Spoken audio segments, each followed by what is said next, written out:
lahat ng to eh. Kapatid ng presidente yung may kagagawa nun, di ba? Lalo na kung matuluyan ng Pangulo. Surbo, mabubulok lang dito.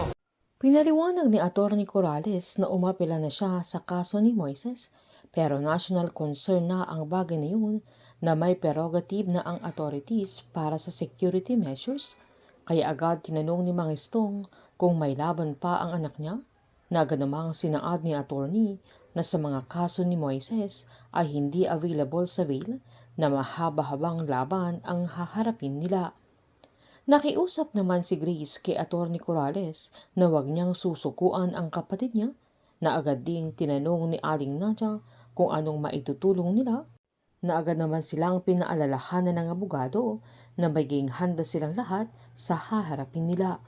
Habang nasa cafe naman sila Maxine ay tinanong niya kung bakit bawal na nilang bisitahin si Moises, na sinaad naman ng Kuya Maki niya na yun ang bili ni Grace, kaya agad namang giniit ng dalaga. Napapaano pa kaya malulusutan ni Moises ang kaso niya?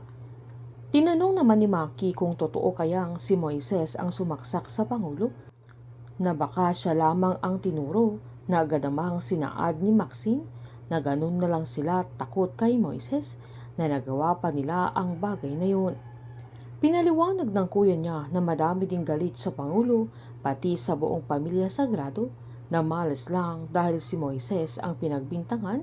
Sabay sinabihan niya si Calvin na mag-scoop pa sila dahil sigurado siyang may alam doon si Justine na dapat may masaga pa silang balita mula sa pinuno nila, nang umiti lang si Calvin.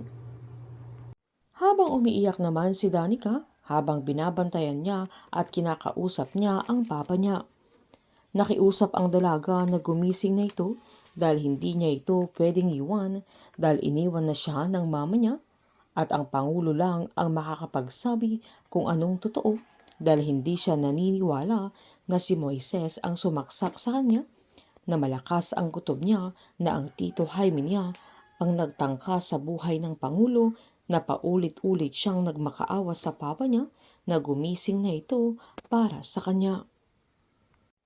Habang bumisita naman si Jaime sa bahay nila Divine, kung saan sinaad niyang ayon kay Dr. Harvey ay lumalaban pa rin si Eleazar, na kailangan nilang siguraduhin na hindi na siya magigising, na nagmakaawa naman si Divine na itigil na niya ang mga ginagawa niya, pero sinaad naman ni Jaime na hindi niya gagawin ang bagay na yun dahil si Divine na mismo ang nagsabi na kung magigising ang Pangulo ay katapusan na niya. Sakto namang hinati ni Justine si Felicia kung saan tinanong niya kung comatose pa rin ang Tito Eleazar niya, na agad namang sinaad ng binata na walang kasiguraduhan kung magigising pa siya, kaya sinisipa ni Felicia si Moises, na agad namang sinaad ni Justine na sisiguraduhin ng lolo at daddy niya na hindi na siya magiging problema, na natahimik ang dalaga. Sabay sinaad niyang hindi niya matatanggap ang katotohanan na si Jaime ang magiging stepfather niya. Pero pagpasok nila sa bahay nila ay andoon pala si Jaime, na agad siyang kinumusta.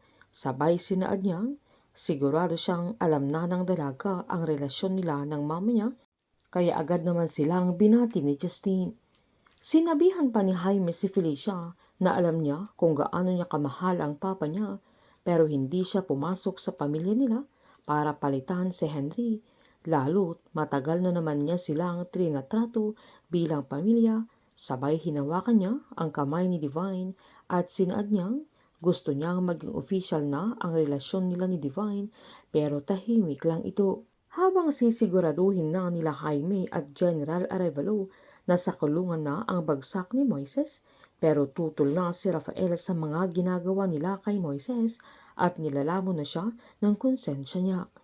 Painit ng painit ang mga tagpo, sabay-sabay po nating subaybayan ang advance episode ng Pamilya Sagrado dito lamang po sa aking channel. Patuloy lamang pong manood at mag-subscribe para ma-update po kayo sa mga susunod na episode. Marami pong salamat.